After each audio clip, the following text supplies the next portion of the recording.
Morning everybody, how you doing? It's Phil here, live on the Ginger Nut Marketing Facebook page and also live on the podcast as well. I've returned to the scene of a previous podcast which was filmed here at Bidston Hill in the Wirral.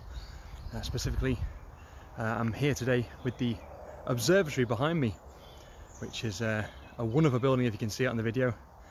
If you listen to it on the podcast, go and check out Bidston Observatory, which is on the Wirral in the UK. Top fact for this morning: the observatory was used as part of the D-Day landing preparation for World War II. It was part of the Tidal Institute, and they helped predict the tidal patterns for the channel on D-Day. That is a fact. That's a fact. So yeah, what I wanted to talk about today was goal setting, and goal setting in business and goal setting in your personal life.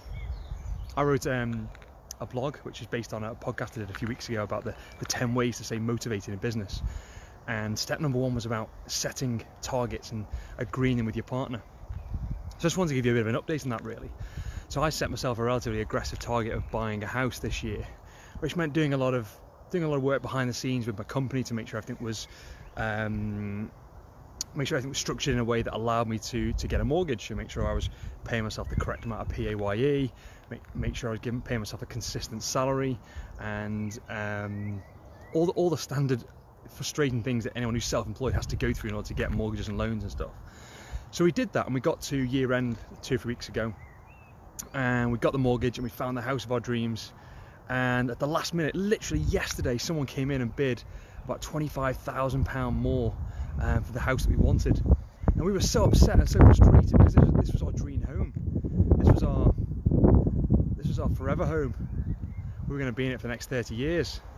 So the deal's not done, it's not signed yet, and I can go back and negotiate, and I can go back and do what's called sealed bids. But it really knocked me yesterday. I was really frustrated by it, and it took all my mental resilience just to get through the day and kind of get myself up this morning and get myself ready for the fight. Because it really is going to be a fight to try and get that house, because the other person bidding seemed incredibly aggressive, incredibly committed to getting that house. So myself and my partner Joe have got to fight for it and think about how we can scrape together a bit more deposit. So that for me was my challenge. That was my challenge around resilience. And in business, we have challenges every single day. So whether you're employed or self-employed, every day people are throwing things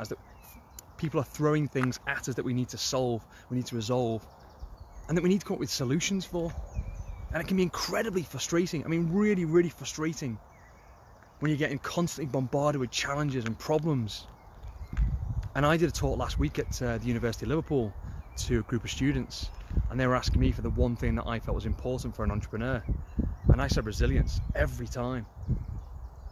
I think a lot of subject matter expertise you can learn from books and courses. I think finances and legal, you can bring in experts, and you can bring in advisors who've got qualifications in that area. But the ability to bounce back when things go wrong is the hardest thing you have to learn, whether you're employed or self-employed. Whether you've been turned down for a job recently that you thought was yours and you've worked hard for, or whether you're self-employed and you're working towards a goal, you're going to get setbacks, and it's going to be hard, and you're going to lose faith. And resilience, for me, it took time to develop. It really did.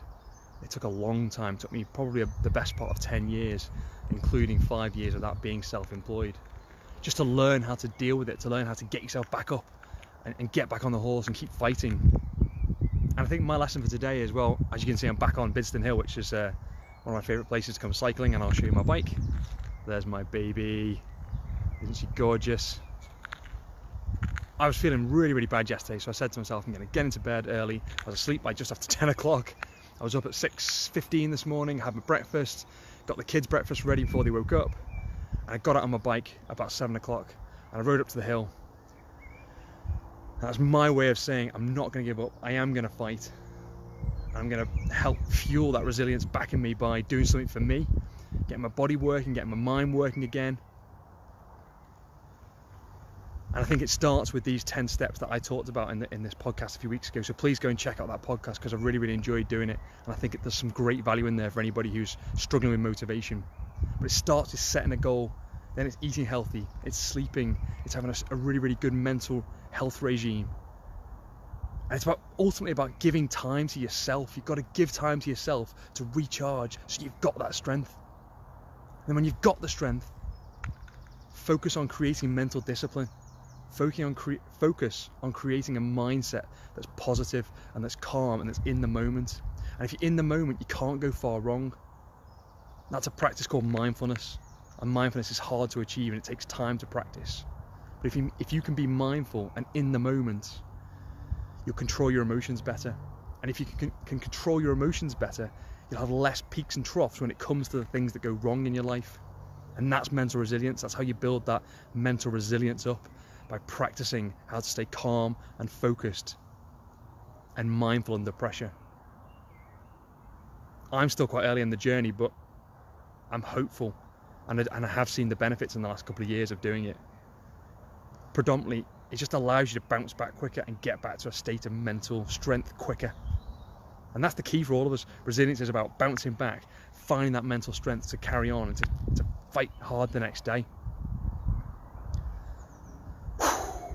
So, mental resilience, come on, we can do it together. I'm going to go back and finish my ride, say goodbye to Bidston Hill. Stay strong, stay motivated, look after yourself. Just have a great day. Bye.